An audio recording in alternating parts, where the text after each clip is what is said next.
pleasure to be here. As you probably worked out, my name is davecrane. I hope you can you hear me okay? Yeah? Okay, fantastic.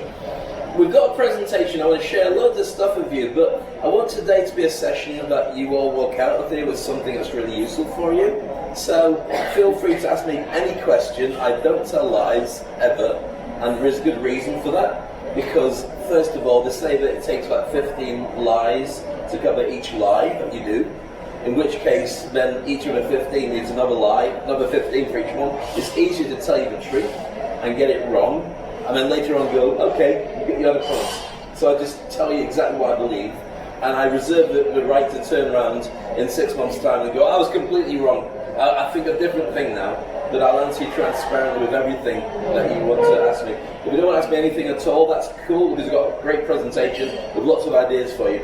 Before I start anything though, can you tell me what your biggest challenge, no, even what your challenge is, tell me what you'd like to get out of today's session, so then I can aim to satisfy that as I go through.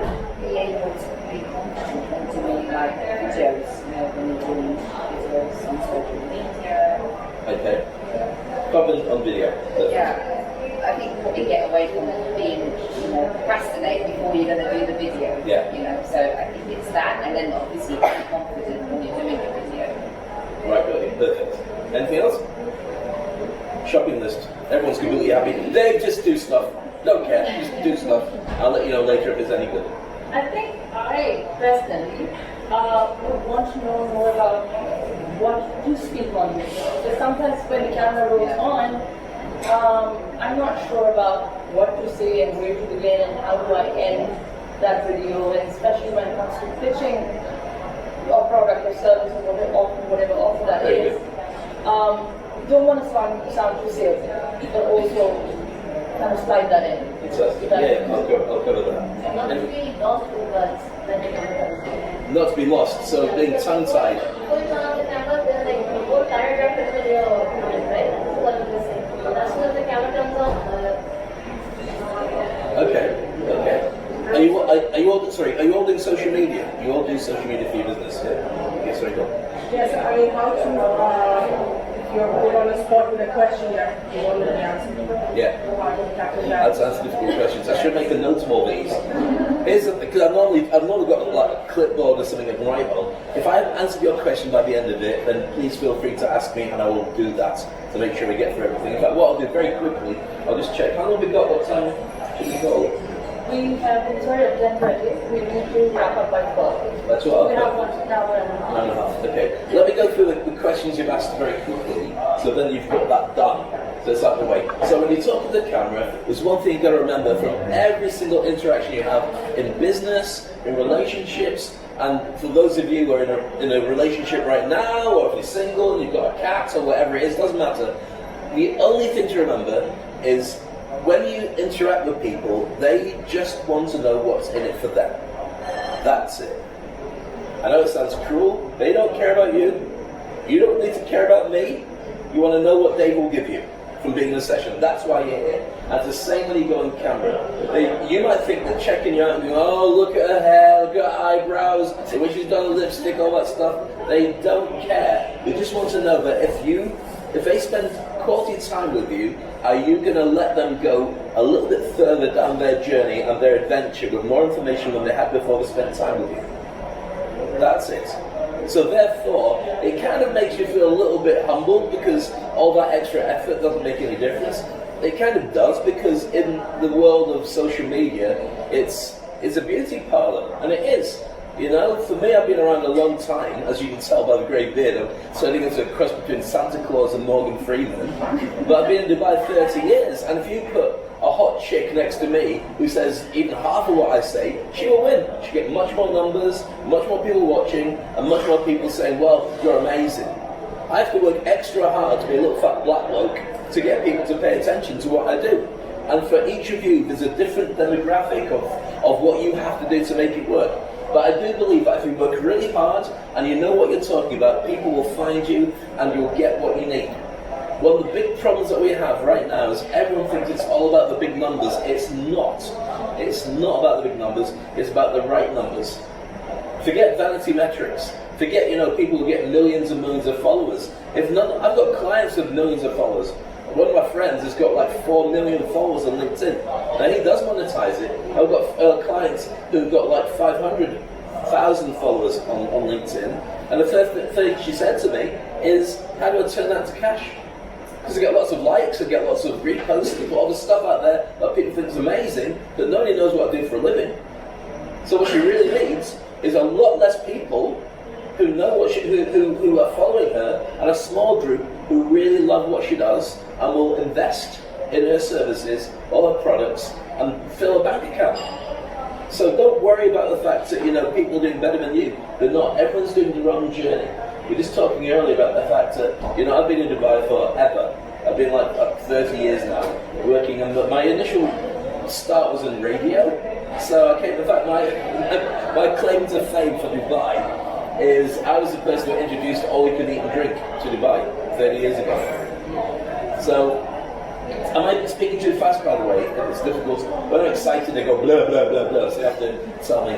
So, I came to a sports bar called Champions in the old JW Marriott Hotel, and we created a night that I'd taken in the UK called the 100 Club. 100 dirhams, all you can eat and drink. 100 dirhams, think about that. And we created it, and we transformed the expat community into walking zombies every Thursday, and it was a mess.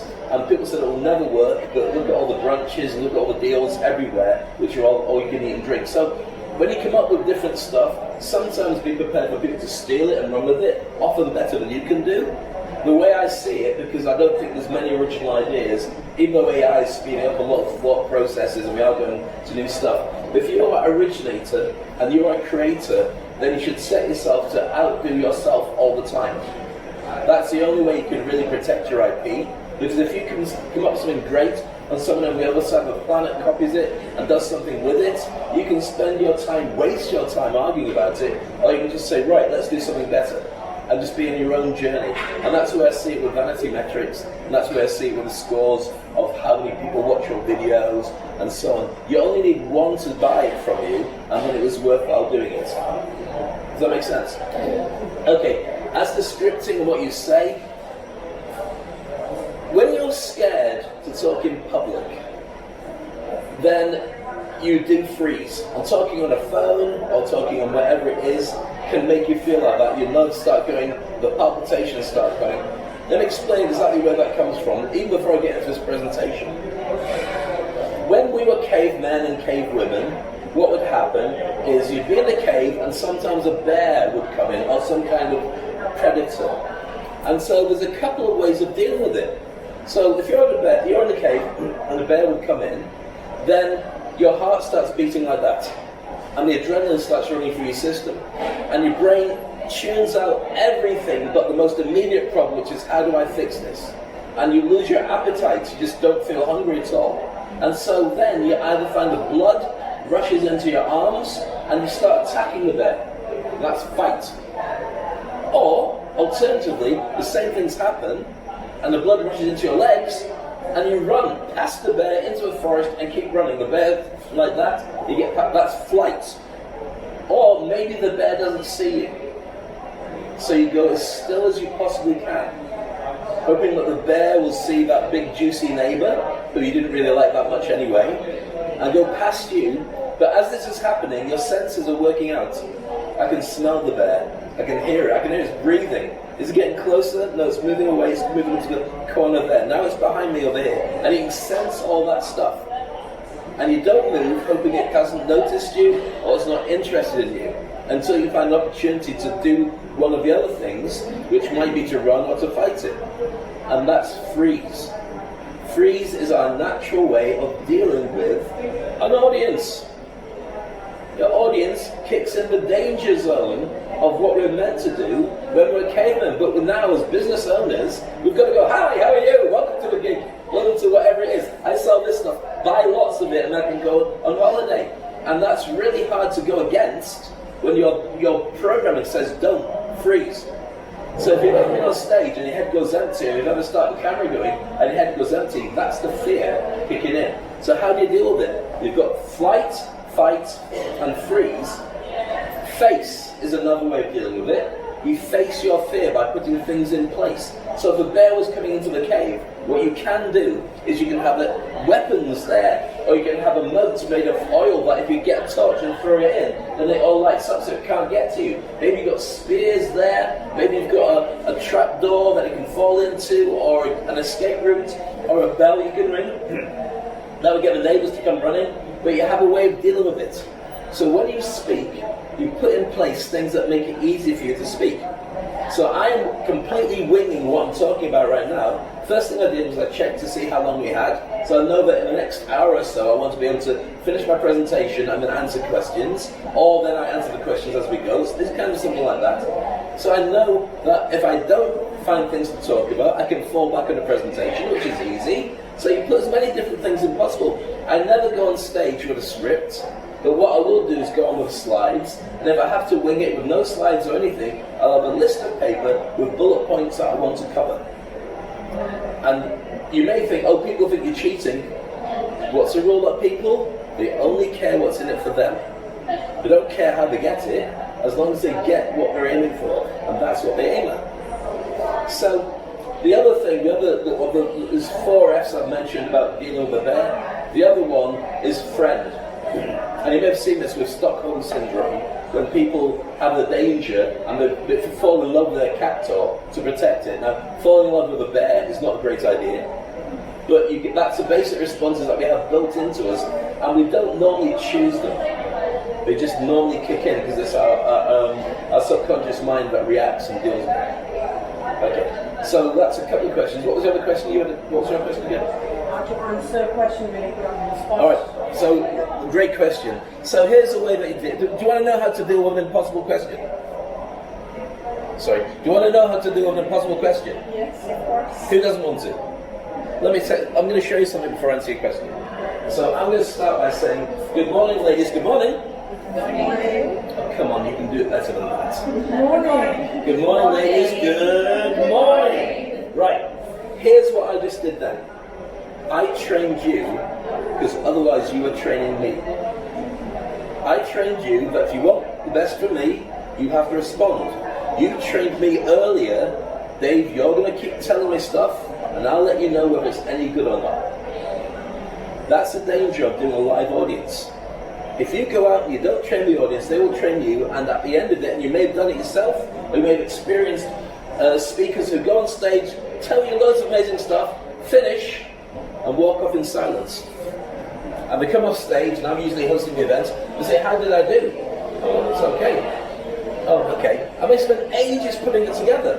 You should know how you do, because you can see what happened with the audience. So when I say now, what's your question again?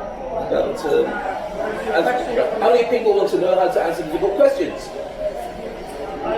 How many people want to know how to answer difficult questions? Right. I tested you again because I trained you at the beginning how to respond to Dave. Does that make sense? So that means that if you don't respond like that, I can repeat it because I set up a pattern of repeats which I can use all the way through.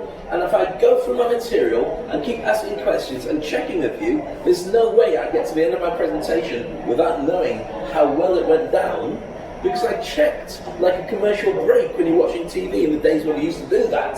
You know, you go to commercial break when we come back after Friends again with something else. I check after everything I do that the audience is with me. So if everybody in the audience, most people will be like this. If they love you, they'll look at you like that. If they hate you, they'll look at you like that. If they don't know what's going on, they'll look at you like this. If they're really excited, they'll look at you like that. If they want to go elsewhere, they'll look at you like this. If they're fascinated, and also, they can go on holiday in their head and still look at you. That's the truth. But what you do have is about 10% of the audience are what I call noddies. Noddies will nod. They'll let you know that they're with you all the way through. And when they stop nodding, they've missed something, so you can then say, does everybody get what I'm talking about? And the noddies will stop nodding, and you'll say, right, do you want to go over it again? And then they'll nod again, so you go over it again, and you say, do you get it now? And then they nod. So has anybody got pets, like a dog? I don't think cats do it, cats will go like that. You got dogs. So when you got a dog, and I've got 2 dogs, they're very clear what they're happy with, and they're very clear what they're not happy with. If it's food or walks, they're happy. outside thinking, humans wasting my time again, where's the food, where's the walk? Audiences can do the same thing. So when you're talking to the audience, work out where the noddies are and you go back to them all the time to check to see if it's working. Does that make sense? Does that make sense? Yes. See what I did again? You again. So that's important. I'm going to show you now. So if I show you the last bit now, you don't need me to do any presentation. I can drop the mic if we had one and walk straight out. Do you want to know how to get a standing ovation from every audience anywhere? Yes. Would that be useful for you? Yes. Anybody not want to know? Okay. I'm going to show you how to guarantee that the audience loves you after every gig. You go blah blah blah blah, you do whatever your presentation is, and then you do this. You say, you've been an amazing audience. Give yourselves a massive round of applause. And then you walk off while people are clapping. Now what did I do then? I didn't say, I'm great. I didn't say, did you learn anything? I said, you've been an amazing audience. Give yourselves a massive round. And I started clapping before you worked out what the hell you're doing next. You started clapping because it's polite. And while you're doing it and the ripple starts, I walk off the stage. Now that does a couple of things. First of all, it means I escaped without a bullet. It also means that the audience are going, that was good, I think. And it means the organisers are going, wow, you went down well. And you might have sucked bad. You might have been terrible. But if you can start the beginning with a really good training, good morning everybody, good morning, and you can end with you've been amazing, give yourselves a round of applause, you can guarantee that every gig you do, that bit of the centre is yours to lose. If you mess up that bit in the middle, then okay, you have to deal with it, but you can still get a round of applause at the end by telling them. So I can turn around, and I won't say in front of a certain American president's audience, but supposing I went out in front of not my ideal gig, or theirs, I could turn around and say, you know what? I've never done a gig before that's been so painful my entire life, where I really felt that everybody in the room hated me, and it makes me realise that my life choices are possibly wrong. And I would never have known if I hadn't spent so much quality time with you guys, and you guys are so straight about what you do, and so convinced that what you say is the right way. You've given me an incredible education, and I cannot say enough, thank you so much for teaching me how to be really, really good at what I do, because you've shown me how to raise my game. Give yourselves a massive round of applause. And I can start the clapping going, and they clap for themselves, even though I've insulted them, even though I'm just trying to get off the stage, and it works. Can you see how you can adapt it to certain audiences and still get the end result? So now you've got two things that most speaker trainers will never tell you, because they don't know. I watch speaker trainers talking about stuff all the time, and this is how you do a boardroom, and this is how you do it. Yeah, okay, but what do you do when you've got 50,000 people who are drunk out their minds throwing stuff at you? Well, I don't get to throw stuff at me, I get to sing and cheer. I hosted Dubai Rugby Sevens for 20 years. So I've worked every gig. I'm a stage hypnotist as well. I was on radio for many years, and now, what do I do? Well, now, pretty much more than anything, I mentor people. I show people how to do what I do, but do their own version of it even better. And that's what I do all around the world with people on Zoom, and I can do that for the rest of my life. Why do I want to do it for the rest of my life? Because I'm not young and groovy anymore, and my tolerance is zero for stuff I'm not interested in. I don't need to prove stuff to people, and I don't care about doing stuff I don't like. But what I do want is, and it's a really important thing, is to leave everybody better off than they were when I first met them. So in normal world, that could be somebody puts petrol into your car and say, thank you so much, have an amazing day. And they're like, what, this was being nice to me? Or if somebody puts stuff into your bag and carries it to the car, or even into your bag and you carry it to the car, leave everybody better. And the way I believe about that is because if you've got a glass of water, I get this glass of water and I'll leave it on the side of the bed. In about 3 days it'll be stale and you feel horrible. If you get that same glass of water and you pour it into a river, it'll circulate forever. So circulating gratitude, leave everybody better off than they were, and people will notice and they gravitate towards you, and it makes a huge difference. And when you do that and you bring it onto a stage, people notice.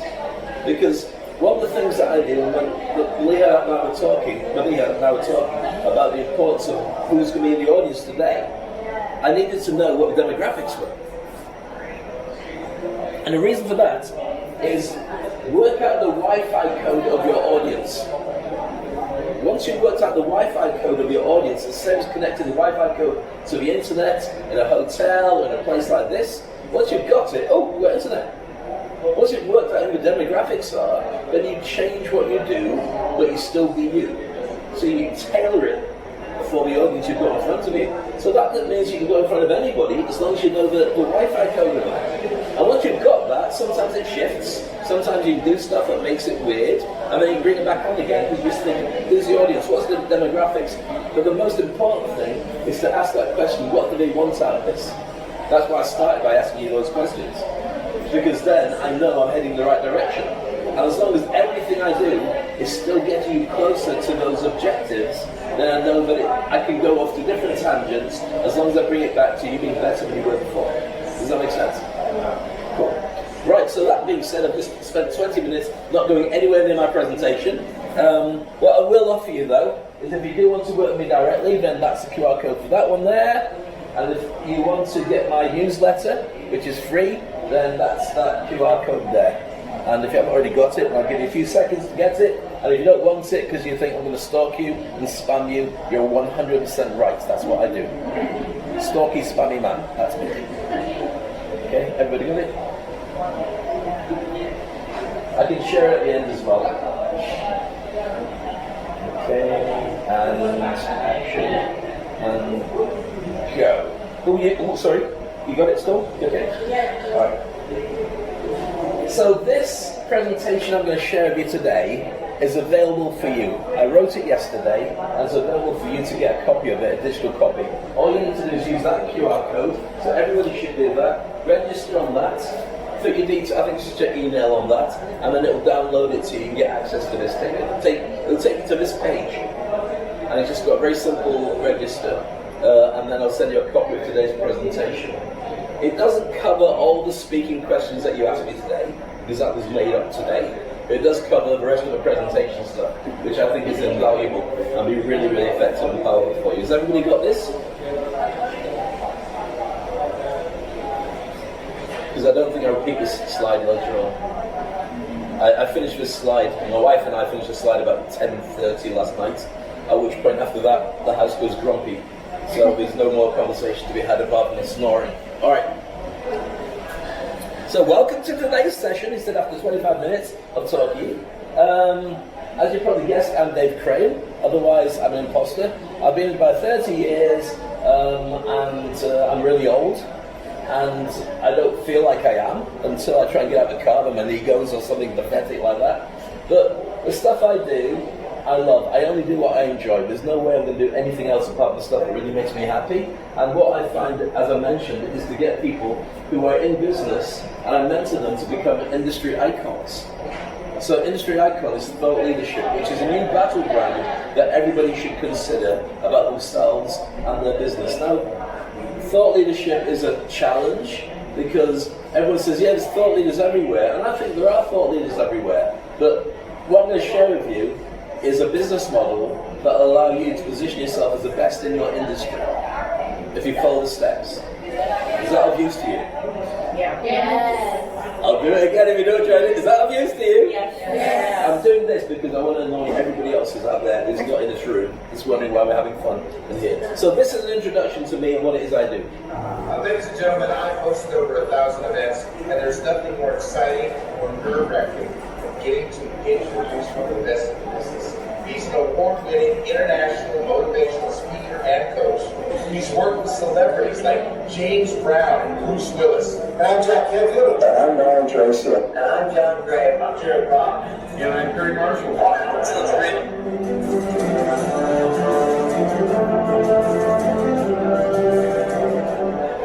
Audiences of over 1 million people. He's sharing how to become unstoppable in business. It's my honor to introduce to you davecrane. Nolly gets a round of applause again. Only because of my massive vanity. Now, but if you remember what I did, when you first came in here, there was a video playing of testimonials that looked like an old film. Why would I have that? Anybody, why would play that? Credibility. Credibility. Sorry, what? create a perception. 100%. The things that make people buy from you is trust, authority, and credibility. If you can establish those things, people will buy from you. If you haven't got them, then start making them, start working on things that create them. So it doesn't matter whether people in the room know me or people don't know me, if I've got that playing, even with the sound down, it's got lots of features of me with famous people, so we walk in and go, who's that guy? Now this is very important. When I travel around the world, nobody's got a clue who I am. Maybe in here, nobody's got a clue who I am. I have to establish it. And I also have to establish that maybe I'm going on a stage and get introduced badly by somebody or not at all. Sometimes I go on stage and people know I'm a stage hypnotist. They say, right, next up Dave Crane, and he's a stage hypnotist, so don't look into his eyes. He'll make you bark like a dog. Because they think it's funny. But what it's done is it's killed my credibility as a motivational speaker or as a business decision maker to the room. So I have to turn around and say, yeah, I'm not going to do any hypnosis because they can't afford me.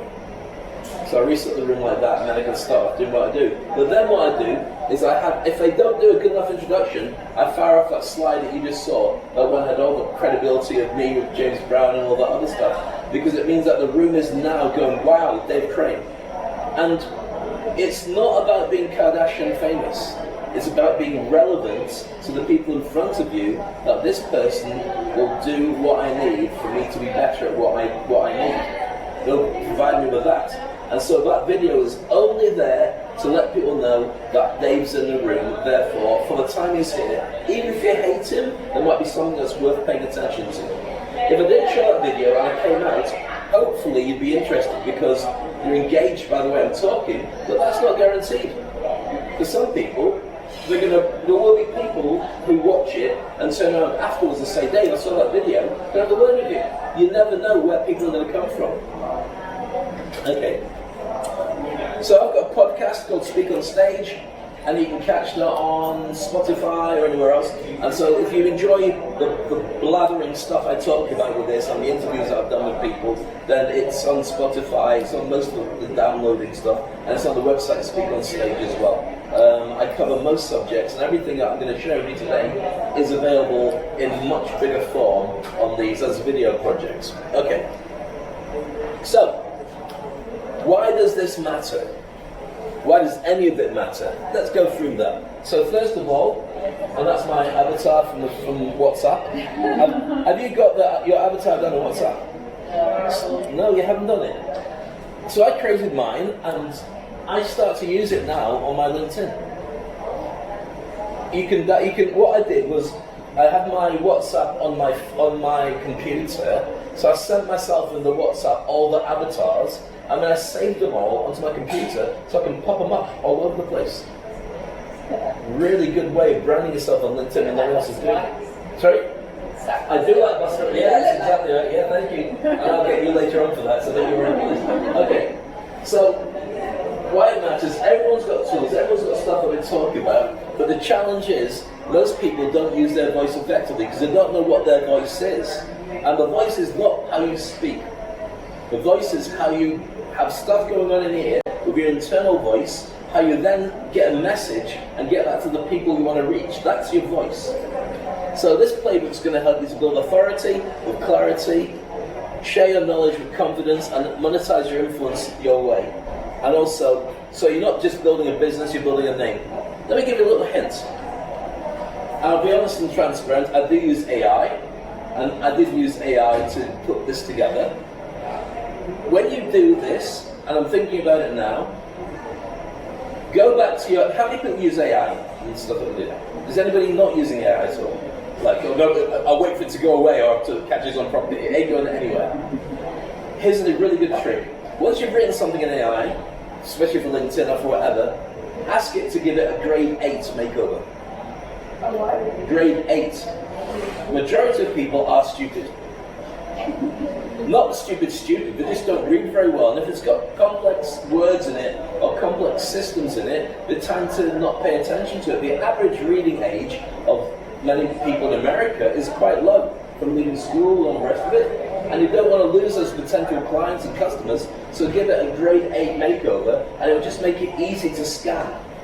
and it's a very useful. So I haven't done it there, but I would have done it. There you go. And some true facts, which I don't need to tell you about ladies in business.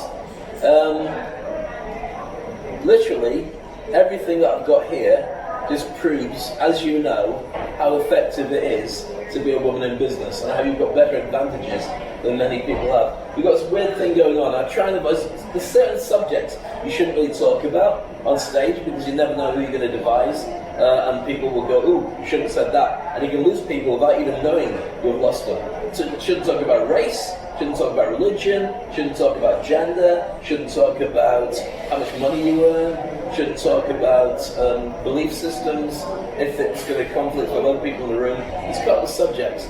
But with DEI, which our friend who I've mentioned before, who's now opening hotels again in Dubai, he's banned it all across America, and as a knock-on effect, it's being banned across many people who do business with America in different countries. Do you know who was benefiting most? Everyone knows what DEI is. Diversity, equity, and inclusion. Yeah. So it basically meant that more people of colour, more women, and more people of disabilities were being involved in organisations because it had to include them. Because otherwise, if you don't do it, they don't get included. It's that simple. I left the UK because in the UK 30 years ago, I was working at the BBC as a freelancer. And so I could have gigs as and when there was an available spot. I went for about 20 job interviews at the BBC for black people only and didn't get a single one. At the time I was actually working on the radio at the BBC, I was running a magazine, I was doing big gigs, interviewing pop stars when they came to the Northeast and doing all that, a lot of stuff for free, but I still wasn't good enough, and I had a postgraduate diploma in radio journalism, but I still couldn't get the job. And it's just like, why? And then I went on blind date, which if you're a Brit, you know very well.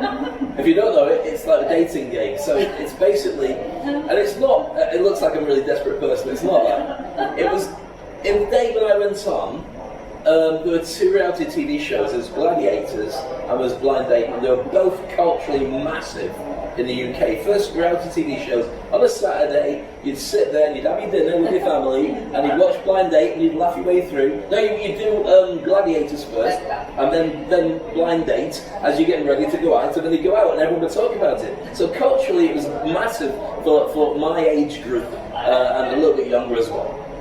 And so I went on and I won the Christmas show with 20 million people watching it. And I went back into the BBC where I wasn't getting the breaks I wanted, I was working on radio. I said, what do you think? And they sacked me. The boss turned round, he was trying to get rid of me anyway, because he was a little bit racist, or just enough to sack me. Rather than saying, we are using you wrong, we need to put you out there front and centre, you've proven yourself, having won 20 million people, he said, we believe your career should be elsewhere. So I went for a couple of job interviews, and I realised I should have lived in London, because in those days you had VHS cassettes, rather than even living internet. So you had to get this book-sized thing, put in the post, and it was the equivalent of throwing it over the wall and hoping it hit somebody. You never know if your mail was going to arrive, you couldn't check on it, it just went. And in the end I went, you know what, UK, stick it. I came over here, and within 2 years I was running a radio station, my own radio station, 104.8 Channel 4 FM. I was the station manager for that. And people I knew from the UK, from the old radio stations, didn't believe me. I'm like, well, that's what happens in Dubai. In Dubai, they say, go on then, see what you can do. And if you can't do it, you'll die. You'll die, but you'll die on your ass, if you know what I'm saying. And so there you go. Now, where was I going with this conversation? I was leading towards something. Oh, I haven't even answered your question yet, have I? You sat there politely saying, what happens if I don't understand the question? Right, I'll return to this in a moment. So anyway, DEI, I did ask you about that. There's a lot of things might sound like that. DEI benefited white women. Because what would happen is most organisations would turn around and say, we've got to do this DEI thing, who are we going to bring in? I said, well, I don't know, I can't handle this race thing, I can't handle this disabled thing, I can handle getting a woman in, let's just do that. So it's actually damaged more white women, who were about 40% of the people who would succeed from it, than anything. I have no iron in the fire or argument to make about this, apart from the fact that it makes it harder for women to get the positions that they should be getting anyway, because you're better at doing the jobs that you do. It means that people can turn around and say no, that weren't allowed to say no before. So you've got to work extra hard to get that position. Can it be done? Yes, it can. And the good thing is the 20 years or so that we've had of DEI means that most people have a consciousness of what we should be doing. as opposed to whether they're going to do it or not. Anyway. So I'll answer your question before I get back to this. How do you deal with difficult questions on stage? Right. First of all, it depends on the situation. So if I'm here as an expert in what I do and ask me a difficult question, I've got a number of ways of dealing with it. If you're in a meeting where you're brought in for your expertise because you're running a department or whatever, you really need to be able to get the answers. You should know your answers, but it doesn't mean that you have to have them there at that time. So if I'm going on stage and somebody asks me a question from the audience, sometimes they're asking because it's a great question, sometimes they're asking because they're jealous that I'm on stage, sometimes they're asking because they've got colleagues or a boss that they want to impress and tell everybody, look, I know what I'm talking about, ha ha ha. And sometimes, just sometimes, they're asking because they actually want to know the answer.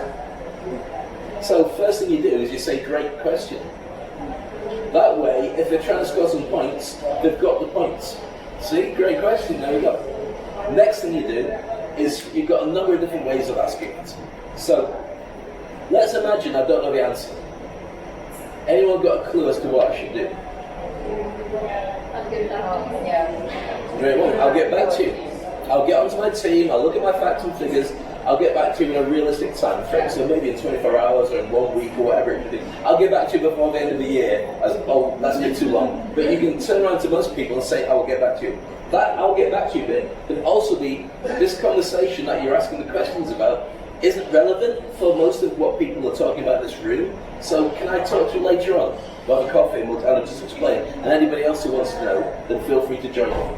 And most people will go, okay, for that. And then when you finish your presentation, you run for the car, and you drive away, and you never answer the question. Well, that's one way of doing it. Another way of answering it is to turn around and say, what do you think about it? Like, what's your opinion? Great question, great answer.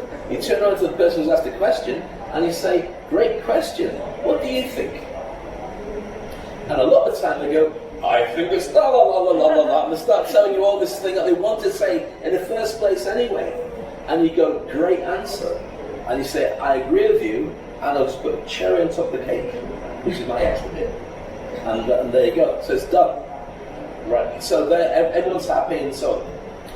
They may turn around to you and they say, I don't know. That's why I'm asking you. In which case, what do you say?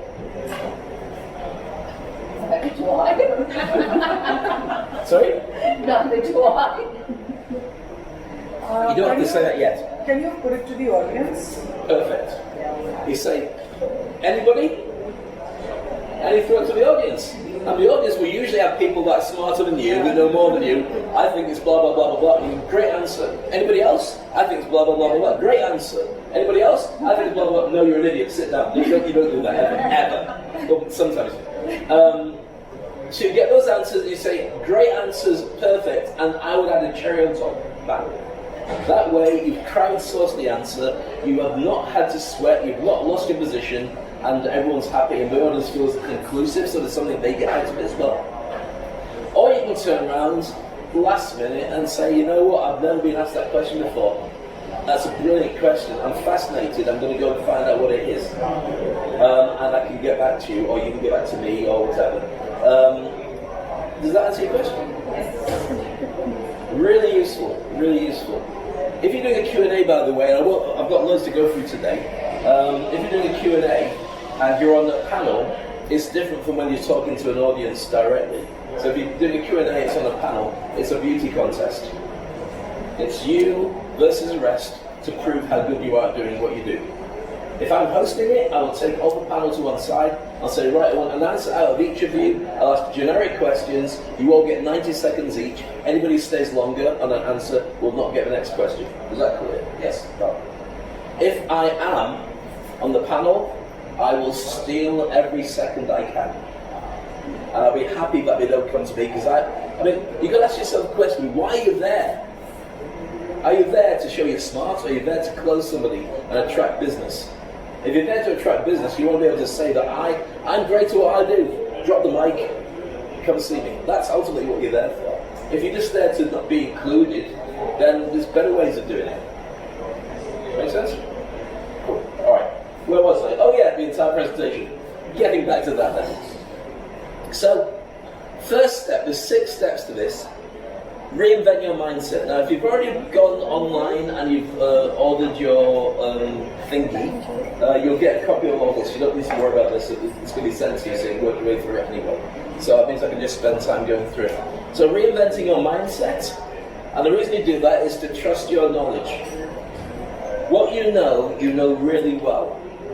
You wouldn't be in this room if you didn't know your stuff really well. You wouldn't be an expert if you didn't know. People need to know that as well. So here's the thing. We're all lifelong learners. We're all learning stuff as we go. Be prepared to be like that. I know that I'm on an adventure. I know I don't know everything about what I'm talking about, but the stuff I do specialize in, I'm very good at. So I have to be able to turn around and answer those questions.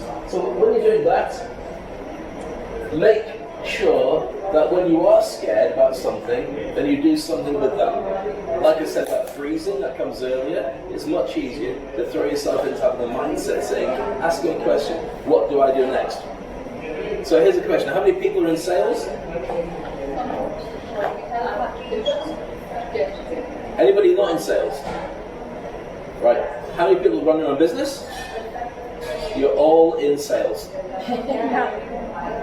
Whether you admit it or not, pitching, talking, closing, sharing, marketing, it's all sales. You sell all the time. Or if you don't sell, then somebody else gets what you're talking about.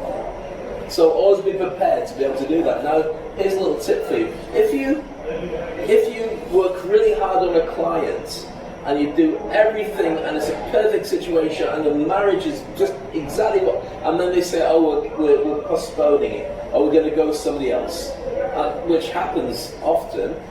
What do you say? How do you deal with it? Okay, what else? Wish them the best. The question is, if you work really hard on a client and then they decide to not go with you last minute and go with somebody else or postpone it? Wish them the very best and let them know that if they need anything else in the future, they can connect with you again. Great answer. I would ask them that what went wrong, and if they have any feedback that would make me like better or like get the business next time. Perfect. They're all great answers. First thing is you say, okay, next. Move on. Don't waste your time. If you're not buying it, they're idiots. Next. Probably a good reason for it. Fine. Don't care. Next. Don't waste any energy. Go, please, please, please. You go, I'll take all that energy and get somebody who does want it. Now what you talked about there and what you talked about there are really good ways of doing it. I'm going to share something that's not in this presentation, but you should make a note of it. It's called a no hard feelings letter. Has anybody done them before? Yeah. You know? Yeah. So I'll just dictate to you what it is. No hard feelings, big headline. I really was looking forward to working with you. I thought we had some great synergy, and I know what I can deliver for you, but somewhere along the lines, I gave you the wrong impression, or you found a better supplier, or there's something that I didn't do effectively for you.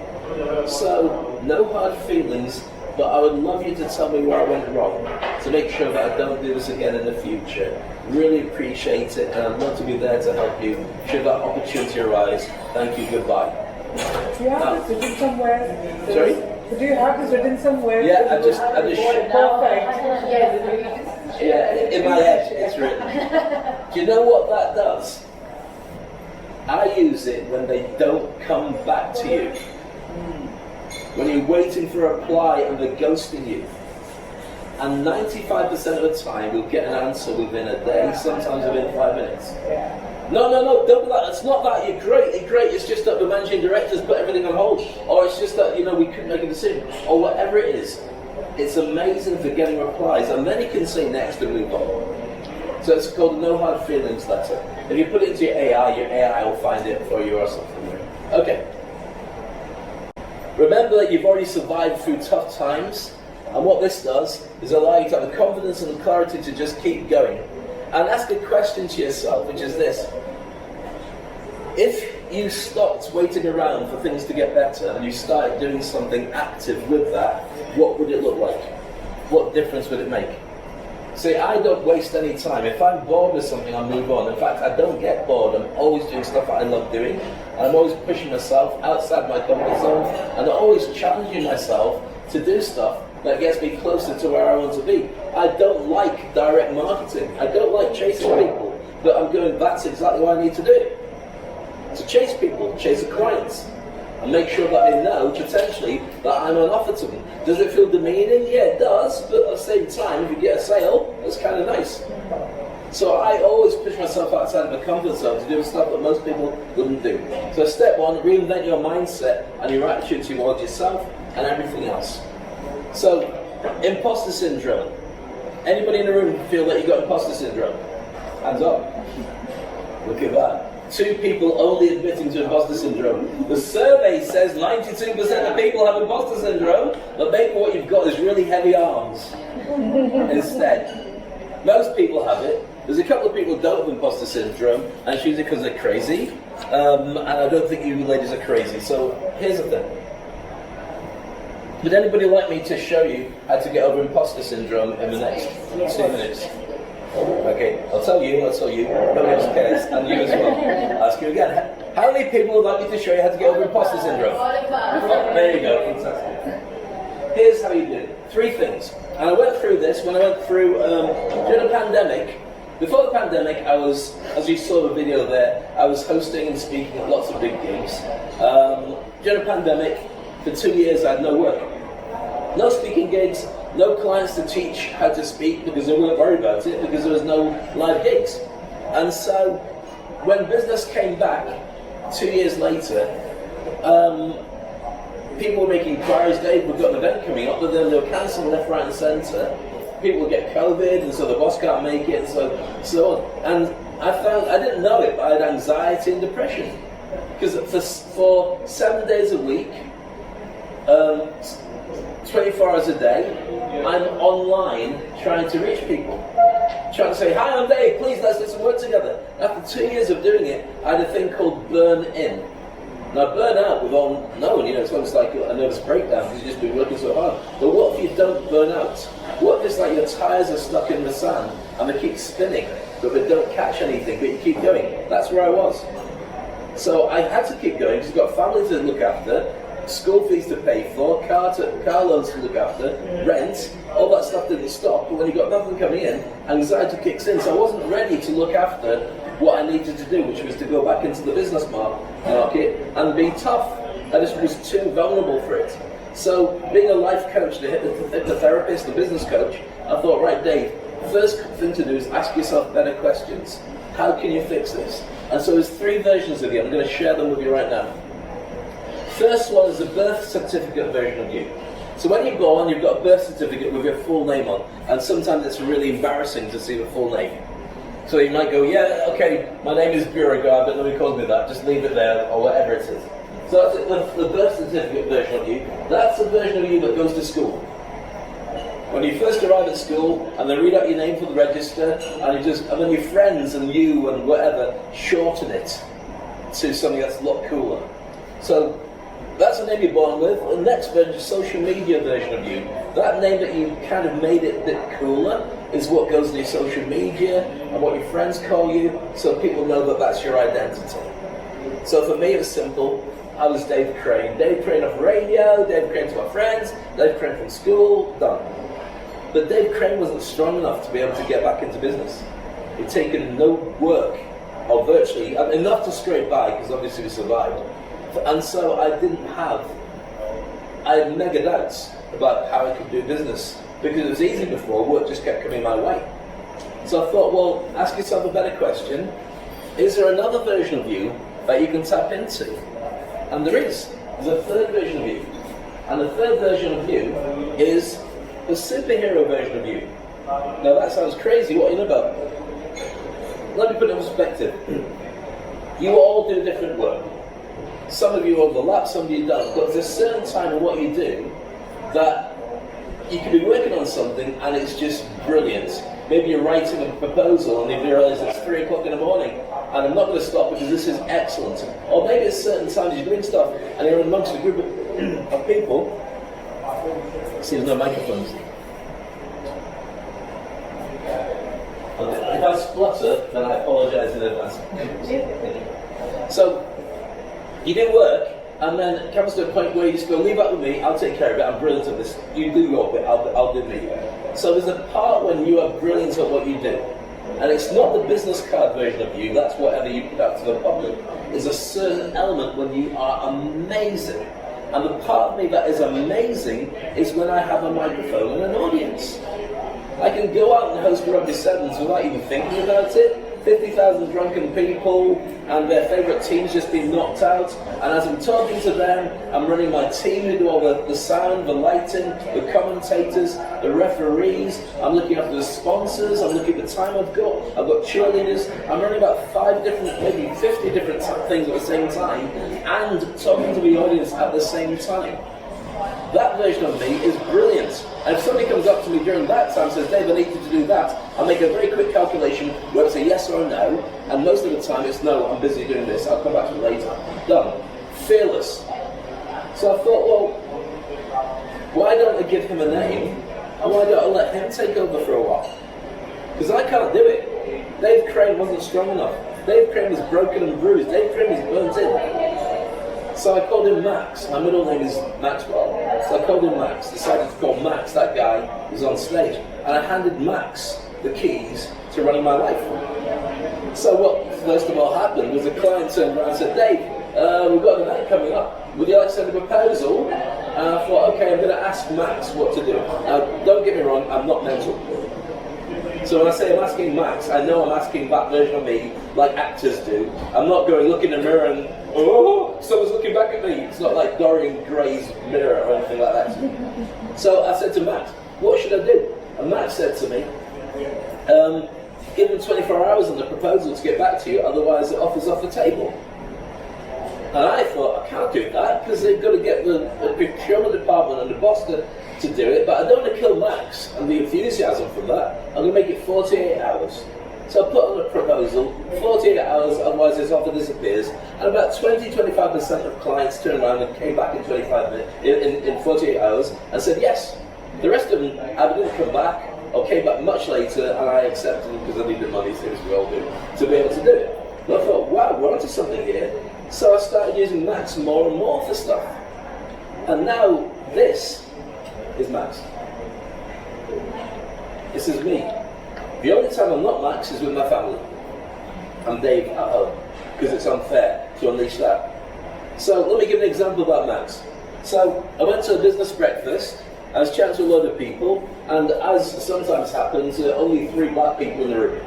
I'm mixed race, my dad was white, but black is what a lot of people see. So I'm chatting to these 2 guys, I said, what do you do? They said, well, we're based in Switzerland, and we're running a big event in 2 weeks' time, which is for the World Economic Forum in Davos. I said, what is it? They said, well, we're running an African hub, got some big dignitaries from all the African countries coming. I said, okay, have you got a host for it? They said, not yet. I said, well, now you have. So a business card, I'll call you later on, and I'll go and do it for you. We made a deal, got the money sorted out, and I flew 2 weeks later to speak at Davos. Max did that. Dave would never have done that. Dave was always waiting for somebody to call him.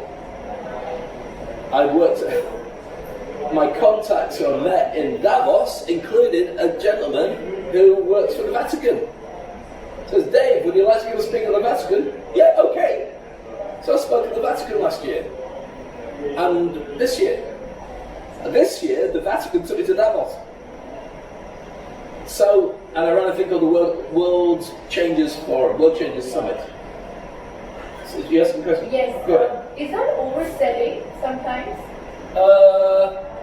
Because, for example, if you're talking to someone and someone just says that, well, now you have it, like a host, is that being like overconfident or overselling? Okay, put it this way.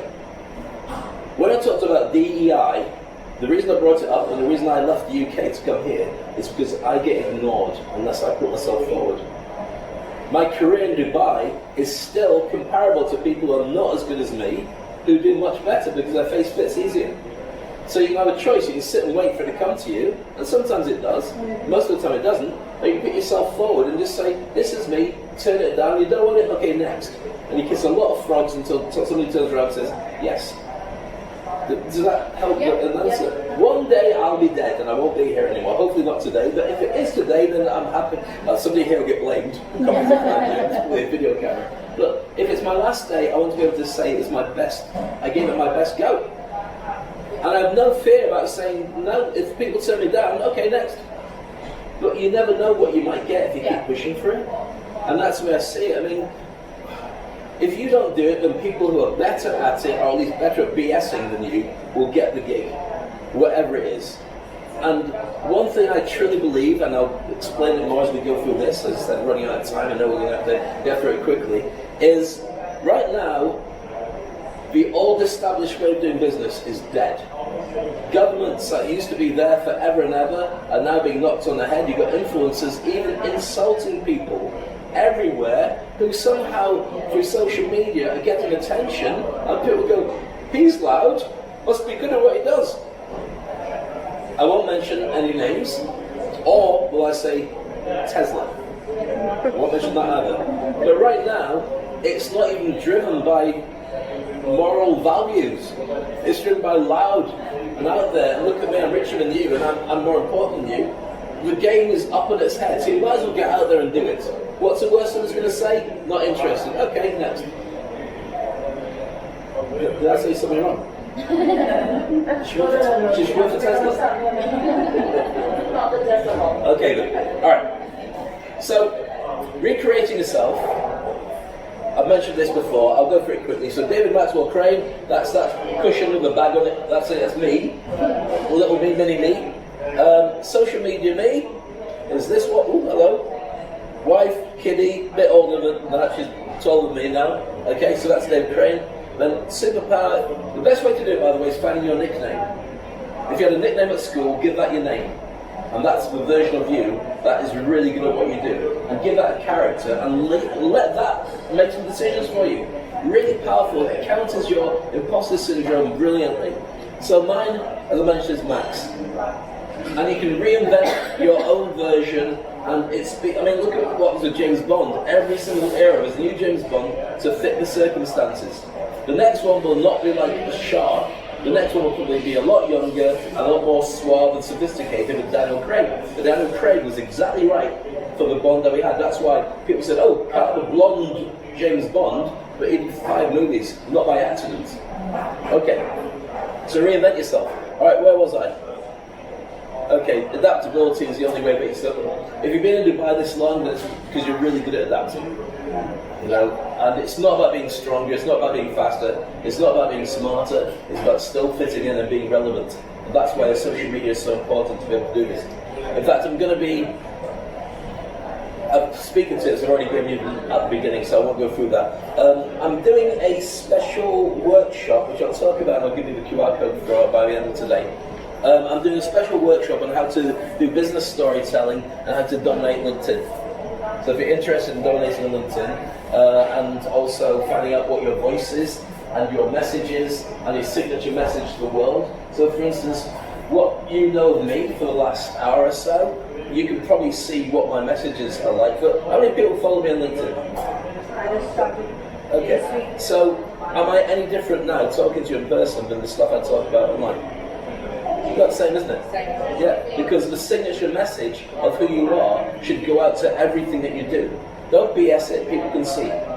But once you've worked out who you are and what you do, you amplify it, put it everywhere, and it's like leaving little fishing nets.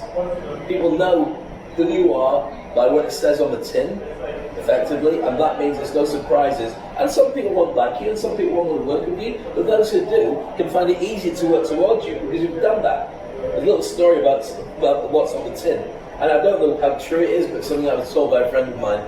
In Africa, the only way to market, I say Africa is like a huge place, the only way to market before was when you had goods on the shelves, you'd put a picture of what the goods are on the tin. So if it was beans, you'd have beans. And if you'd have tuna, you'd have tuna. And they had a massive problem marketing baby food. Because what was on the cover? A baby. So nobody wants to buy that tin of stuff in case it was made out of babies. I normally find that funnier than you clearly did, but there you go. Right, moving on. Step 2, set the vision. The vision is You know, what is it that I do? What do I share with the world? What are they going to want from me? What is it I want to be? Choose your message, define what your message is, choose your audience, and build a brand that's full of you. I've got a signature message, and that signature message will make perfect sense to all of you when I tell you what it is. And I put it everywhere, and I talk about it. It's jump and grow wings on the way down. So what do you do for a living, Dave? I show people how to jump and grow wings on the way down. On the way down. Normally it's the other way around. Which is what? Normally it's like giving wings when you're going up. Yeah, oh yeah. When you're going up. Jump, take the calculated risk, you will grow your wings. You'll get to where you want to be, but most people won't do that. They'll wait until it's completely in place. By the time you've done that, it's too late. But if you can make calculated risks and say, well, I just need to get across that gap, I'll be fine, and most of the time you do get fine. And that's what we talked about earlier, about putting yourself forward, and you might get turned down by lots of different people, but you get most people turn around and respect you for doing it, and some people turn around and they buy. If you don't ask, you don't get. Okay. This unlocks a direction that feels personal. So for instance, when we talk about, on stage where you freeze, it's partly because we talked about the bear earlier, and when the adrenaline's going, your head goes empty. What I do is when I talk on stage, I talk as me, and it feels completely natural. So therefore, I can have this conversation with you without me going, oh, what do I say next? And this is another speaker tip that's probably the best of what I'm going to share with you today. I never ever ever want you to pitch. I never ever ever want you to present. I never ever ever want you to give a speech anymore. From now on, have a conversation with your audience. That's it. Because when you have a conversation, it's a two-way thing, but sometimes they're not allowed to speak back. Or they nod, or they like that. But when you have a conversation, they feel included. And here's the thing. So I can do this because I'm having a conversation with you, and I'm showing you who I am and what I do. But I can also turn around and forget where I am. Well, not where I am, I'm an idiot to do that, but forget where I was in the presentation. And if I say, what did I say last time? Like when I talked about your question, it didn't feel like, he's not as good as what he thinks he is. It just feels like we're in a conversation and I just lost my place. So therefore, audiences are far more forgiving when you have a conversation with them. You can get it wrong, you can lose your place, you can ask them, where was I? And they'll tell you, I can't remember, I'll move on, I'll come back to it later. Yeah, it's a conversation. Whereas if you stand there, as many people do, and go, I am the king or queen of all I survey, and you will pay attention to me, that's set up for you to fall. And if you fall, everyone goes, yeah, everything else must be rubbish as well. If you hold a conversation with the audience, then they'll forgive you for not being perfect, because you're just like them. That's easier. Make sense? Okay.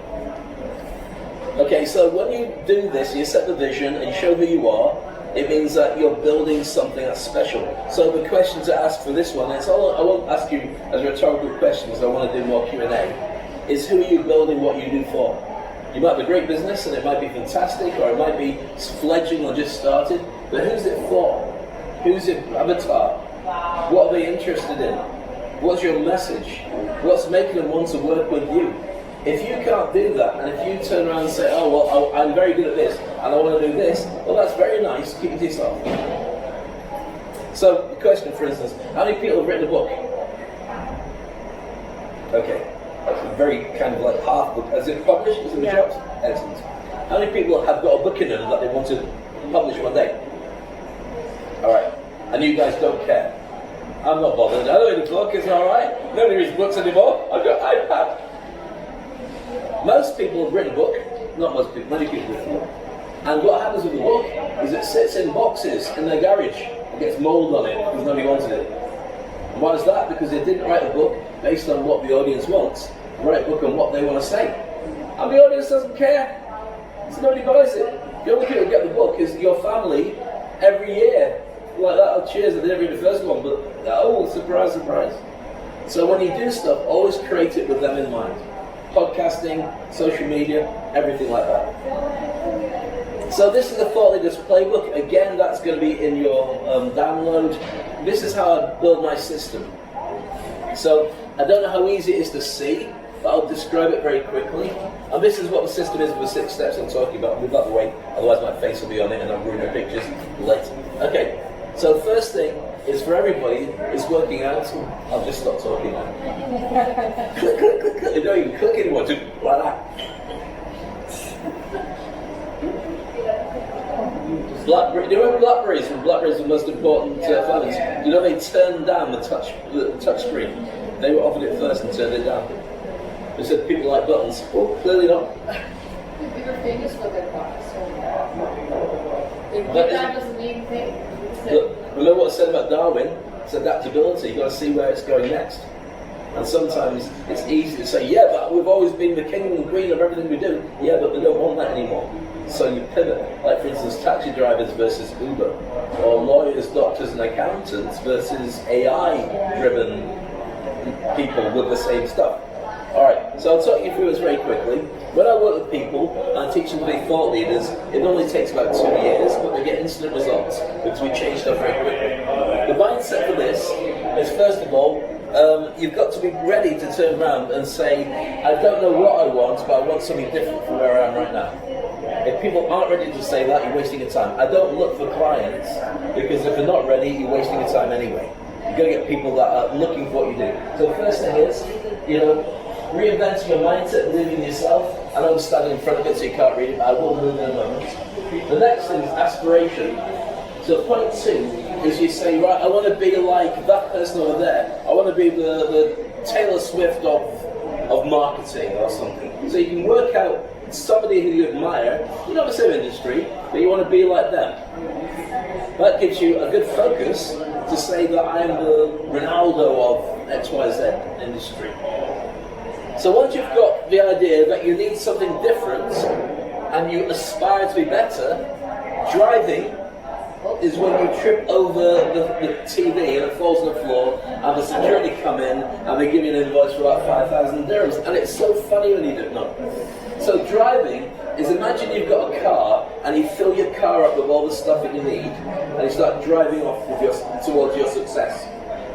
Does that make sense? So you say, right, I know I need to be better, I know I want to be like those guys, I'm on the journey. So you start making social media and you start creating products and so on, and the list is all there. And as you're going driving, you're going really fast. Number 4 is positioning. You go, actually, I'm going really fast, I've got a car full of stuff, I'm going to reach there, but actually my target market is over here. So I'm going to reposition myself. So you start going in that direction.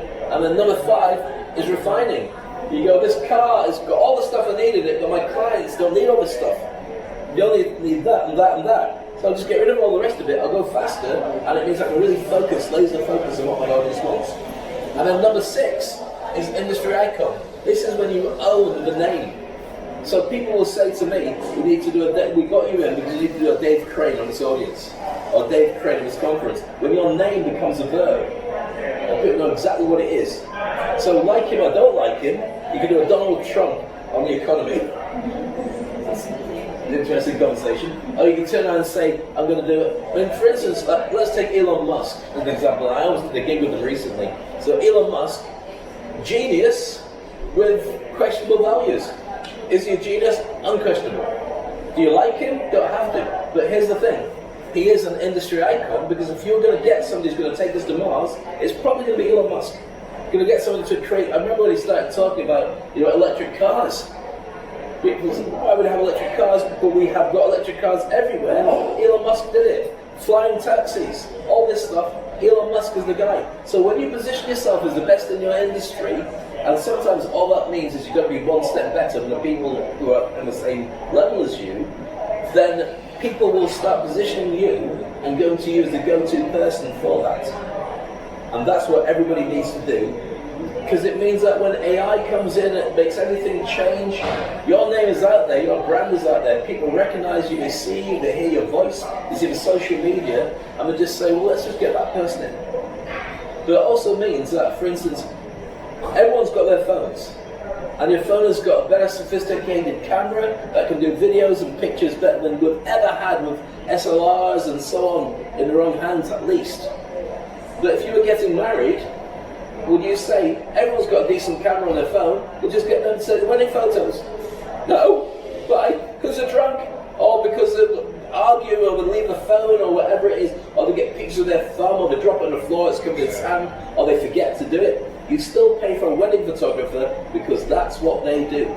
Even though everyone can take the same photos, you get an expert in, and that's what you have to do. You have to grow your brand and be that expert, so even if your industry is inundated by big changes, they still come to you because you are an industry icon, and you've proven that you are better, and so your name is synonymous. Now I'm going to go through these next things very quickly, because I want to make sure that we do have time for your networking and any questions.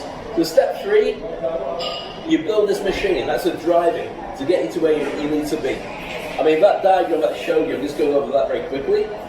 So building a machine, the car to take you where you need to be, creating an online presence, sharing what you already know, and even jumping before you know how to grow wings. Saying, yes, I will do it for you, and then you work out how to do it after you said yes, which is a really good thing to do, unless you get it wrong. Okay, visibility, momentum, and also that little fear inside you that goes, oh, I've got to get it done. That's a really useful thing to do. Asking a question, what can people thank you for right now? What can we turn around and say, that was brilliant, so glad you did it. Focus on that as your way of moving forward. Okay, be known for something. Again, I'll put the slide here, but I'll just go through very quickly what it means. Oh, hello. Ah, stop it. Right, so being known for something. Now, I do lots of things. I'm a hypnotherapist, I'm a stage hypnotist. I do a lot of different things, but what I do better than anything is probably speaking. In fact, what I do better is mentoring, but I have to do the speaking bit to prove to people that I'm visible enough so I can do the mentoring bit. And often, there's how many people now call themselves public speakers? If you look it up on LinkedIn, there's something like 10,000 plus public speakers in Dubai alone. So you have to be able to prove it with trust and credibility and authority that you are the definitive one that they need to have. Because so many influencers will do it for free. Which is nothing wrong with that, but they're not very good at doing it. And so that's where someone like me has to be able to prove that I can do better. And also, it's dangerous having one revenue stream. The best situation I think right now is to have a job that pays your bills and to create a side hustle alongside it, which is a passion project that you love. That's the safest way to do it. So I wouldn't say to anybody, leave your job and start your business. I know it's too late for many of the people in the room. I would say keep your job and start your business on the side, and when you're ready, jump into that and look after it, because that way you've got smooth sailing. Because 80% of the job of businesses fail because it's really hard. Alright. Package your expertise. Write posts, record podcasts. How many people have got a podcast? 1, 2? I want to. You want to? Okay. Everybody could be on a podcast, whether it's your own podcast or a guest on other people's podcasts. Why is that? You build your brand, you make yourself available for people, and go and get interviewed by people. What's the worst that's going to happen? They say no.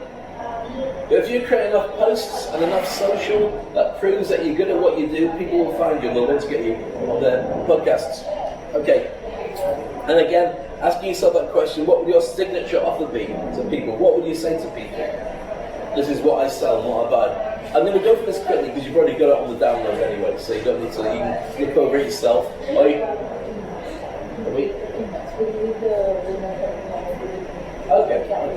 That's great, Ben, thank you. Alright, number 6, which is the final part, is positioning yourself. This is when you become the industry icon. So effectively, you lead from the front. You say, this is me, this is what I do. And sometimes, how do I do that? Well, Max does it. Dave doesn't do it, Max does it. And you're going to have your own version. Does anybody get stuck with that imposter syndrome remedy? Does anybody have a problem finding a superhero version of themselves? Be honest. You have. Try on a couple of different versions to see what resonates. Sometimes it's easier, sometimes it's not. Just spend some time. Maybe what you need to do is think about your activities that you do and say, what do I do to step up to that?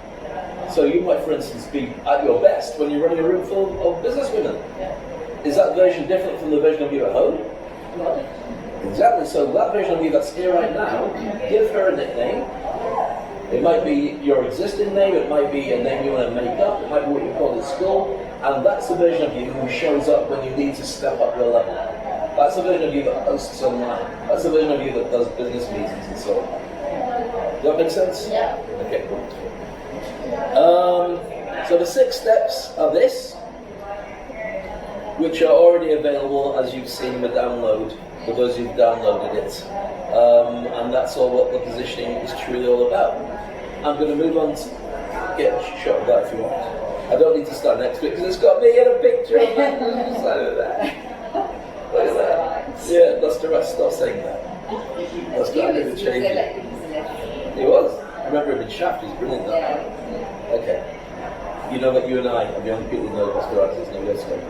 Yeah, I know. Alright, so this is what I do to build up business for people. When you work with me directly, we look at the best way to get you lots and lots of money based on what you do really well. So, all you can be is industry icon.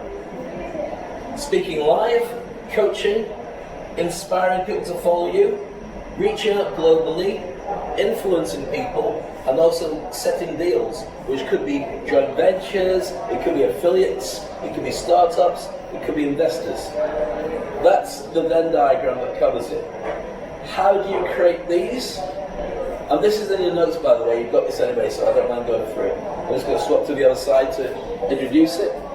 So the ways to create that are usually creating a paid membership, consulting and disrupting things as you do them, having a podcast that can be monetized. Most podcasts aren't monetized because they're really good marketing anyway. But if you got one, certain things, if you got a podcast, people go, ooh, podcast, whether they listen or not, the fact is you become a broadcaster of some description.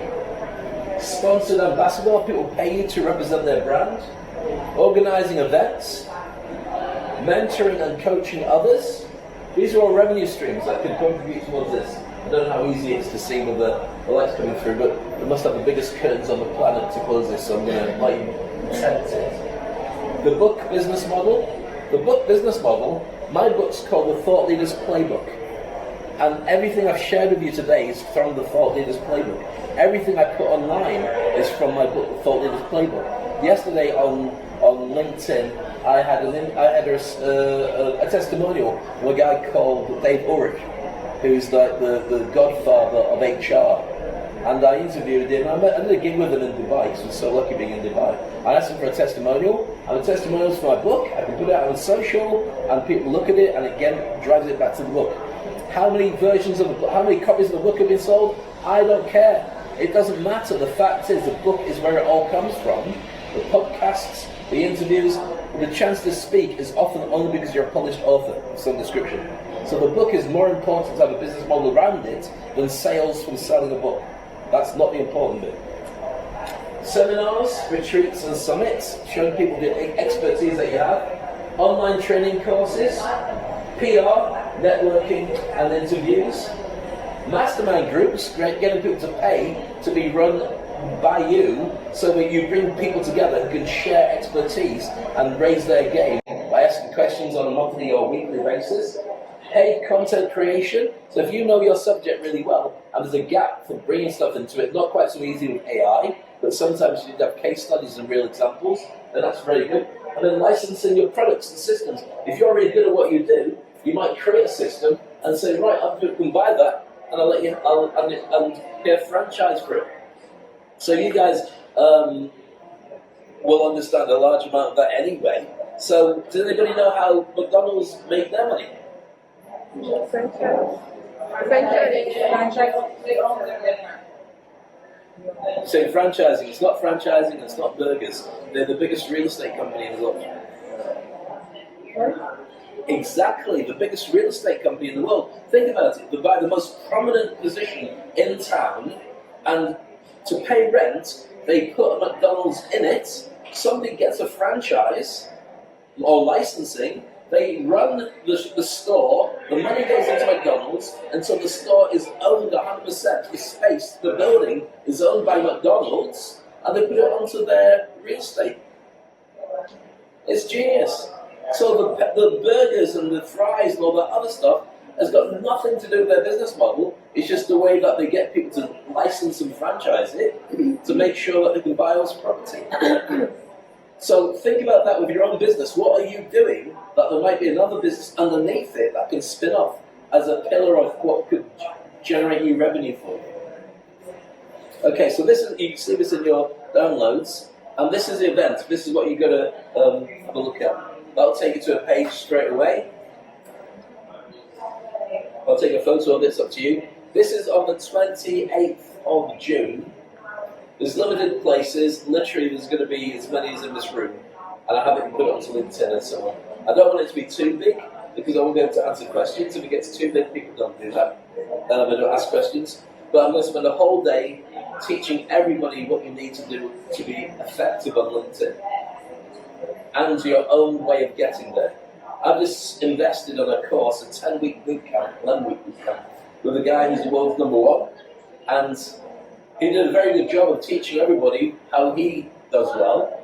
But I, at the beginning, said that's not what I do as a speaker. I speak at big events. I need to do more than just post pictures of me at events. And I learned how to do what he does. And I don't want to know what he does, because it's of no use to me. I have to do stuff of what I do. So I'll teach you how to do what you do, to be really effective, and you'll instantly find that there's followers and so on. And so a lot of people on my course, there's about 200 people on the course, found their numbers went through the roof. They found that they were getting like 10,000, they went from like 300 people following them up to 10,000 in 10 weeks. Some even did more than that. But my question was, if you're, what you do is you create a thing called pre-validated content. You look at what's gone viral and you copy it and you just put your name on it, kind of, or you redo it closer to you, but it's someone else's material. And because it's already popular, the reason it's popular is because being popular makes it more popular. So therefore, people go, wow, and you start growing numbers when they follow you. But they're not following you for you, they're following you for that content. And that content has nothing to do with you, then these people aren't going to buy from you when you tell them who you really are. Does that make sense? Whereas what I do, I've got like 62,000 followers on LinkedIn, is I only do me. I only do the stuff that's like this. So I don't get massive growth in what I do, but those people like you in the room are interested because you know that I can help you. So that's what this is based on, showing you how to be a LinkedIn influencer in your own niche. And, oh, that's it. Thank you. In fact, you've been an amazing audience. Give yourself a massive round of applause. Thank you. Anyway. Do you think LinkedIn is like the future for every industry? Yeah. I think it's the only grown-up in the room. Yeah, I used LinkedIn when I was working in finance, but now in business, I'm like... For me, every other platform has got toxicity. Every other platform owner has turned around and bent the knee to the orange fella, and so they've just let it get toxic. I can't go on Facebook, I can't go on X or Twitter without, after a few scrolls, feeling sick, physically sick. Saying, what people could say that about another human being and be allowed to say it in public? LinkedIn is like Facebook in a suit. It's really boring. But it's got a certain level of decorum. And when you do connect with people, they know there's money involved. If you want to work with them, then you have to pay. If you don't want to work with them, then you don't do it. And so I think it's at a different level. Could it be bought out by Elon Musk? Yeah, it could be. Anything could be. But hopefully it won't be. So yeah, I think it's the only place to play the moment. I have a... I mean, it really resonates when you said, keep a job and do your side hustle. I did the opposite. I left my job and did my side hustle. And it's been 2 years, and it's been a challenge, as is any business. So the question really is, how often or how mentally prepared should you be to see the success of what you're doing? Because in today's day and age, a lot of people talk about instant gratification. You know, I have a social media page, I have an Insta page, I have my website up and ready, and now I want the customers to come in or the clients to come in. But that doesn't really happen. Tell us how can we really be realistic about this? Great question, really great question. And I'll tell you a little story about me, and then I'll hopefully about half answer the question and I'll answer it properly. So, going back 30 years ago, when I first came to Dubai, Dubai was not the way it was. How many people have been here 30 years or 20 years or something like that? Something like that, so you've been for a little while. At one point, I was like one of the most famous DJs in the country. So I was on the radio, I was doing all the big gigs, Rugby Sevens, James Brown, Spice Girls, Enrique Iglesias, whoever came to town. I was like Chris Fade in those days, and just put me out there, microphone, love the audience. And after 10 years of doing it, it was really hard to maintain that position of being like the go-to person, because I only did it really to prove to the UK this is what you missed out on. And once I've proven it, you get to a different mode, which is maintaining where you are. For whom? Not for me, because I'm working really hard to maintain something. I don't like the people I'm working with or working for. I know it's important to be recognised, but it's kind of like, and now being recognised everywhere, it's not really nice to have to talk about your work when you don't love your work. The way that, so in the end I went, you know what, I'm going to leave it, and I walked away. And I walked away instantly from radio, and I stopped doing it, I never did it again. My phone stopped ringing the next day. I wasn't invited to a single opening of any event ever since then. Because I wasn't currency for people. Having my face there representing a radio station wasn't worth anything to them, it's just Dave Crane. So it taught me a lot, which I've never regretted doing it, because it meant to me, I could see what people really thought of me. It was all about the badge, it was all about the name, it was all about the radio station, it was all about what was in it for them to have me there. So I stopped doing it, but what happened was after the pandemic, I swapped around my business model. So instead of teaching people to speak and being a speaker, I swapped it to, what can I do during the pandemic when there's no speaking? Well, I know to be a celebrity. I've been a celebrity before. What if I teach people how to be celebrities in their industry? Not Kardashians, so you're famous for being lovely and eating your dinner and but because you're really good at what you do. Like Elon Musk is really good at what he does. I might not like the guy, but I can't argue with his pedigree. He's brilliant.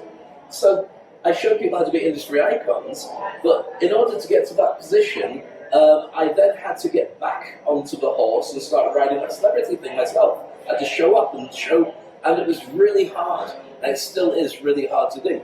And the reason for that is a thing called the Red Queen's hypothesis. And I only learned this about 6 months ago, we just talked about it earlier. You know Lewis Carroll's Alice in Wonderland? Yeah?